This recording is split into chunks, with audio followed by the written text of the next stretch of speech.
Hi there, my name's Eleanor, and today I'm going to be showing you how to log a serious incident through BehaviourWatch. Right, so what the system can also do is it can track serious incidents. So if there's something that's happened on site that you feel needs to be logged, then you can create that through the system. So here's an example of one of the incidents that I've logged.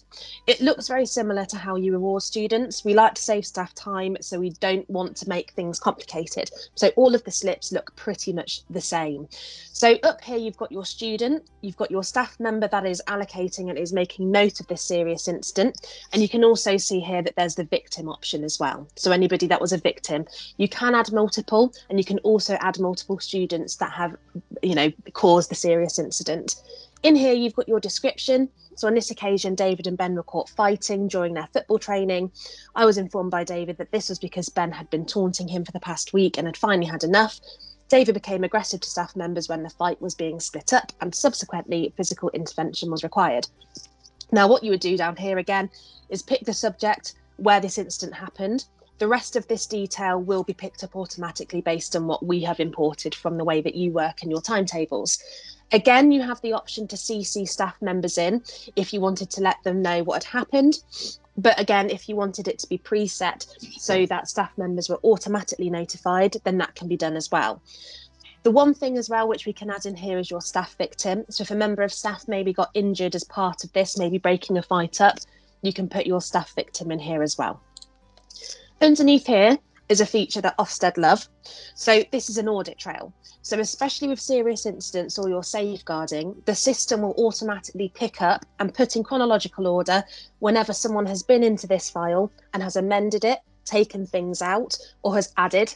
And what you can see here is that Miss Murta on the 20th of November put the student on report but removed violence towards staff. So this can really help you. You might then want to question Miss Murta why that was removed. It just gives you complete clarity as a school so you know exactly what's going on. So as soon as you filled that in, again, underneath here is where we can really customize it and build around the most common, triggers or accidents or incidents that you have on school or on site. So on this occasion, personal space is invaded. They were unable to effectively communicate. Maybe it was a new environment and there was anxiety. Underneath there on this occasion, we've got behaviours that were displayed. So there was serious bullying, assault, verbal abuse, and aggressive and threatening behaviour. We have recently added bullying types in. We don't have to have these in if these aren't the things that you have on site specifically, but we can remove that if you wanted to. We do also then have the option to put whether physical intervention was required. And on this occasion, it was. So what that will do then is automatically drop down this additional box, and you can put in here what hold was put into place, how long that hold was in place for, and also the staff member that had to put that hold into place. And you can add multiple interventions. So on this occasion, it was a fight. So it could have been that two staff members had to separate and put physical intervention into place. A feature which is which I know most schools find really useful is we do have the body map functionality. So what you can do in here is you can click over different parts of the body and you can put a commentary underneath as to what injuries were sustained.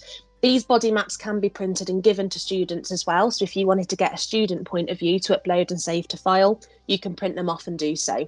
But this one would purely be for the staff and what they can see.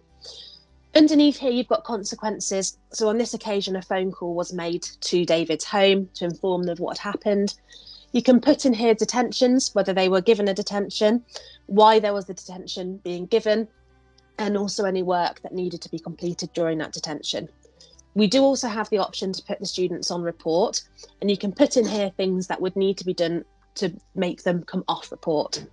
You can also exclude internally or externally. So that's something that can be done through the system also. And again, you can put to the right here what work needs to be carried out during that exclusion. You've also got the date that exclusion starts and how many days it's going to continue for. If these aren't things that you have as part of a school, so putting students on report, detentions or exclusions, again, we're very customisable. We'd simply just take it out. You do then underneath have a pupil debrief. So on this occasion, David was told that the behaviour was unacceptable and that an exclusion would be on the cards should it persist, and the parents have been informed of the incident. Underneath that, you then have the pupil voice, so what the pupil's response was. So on this occasion, David apologised for his behaviour and stated it would never happen again. Underneath, you do have the option here to add attachments, so it all stays within one place.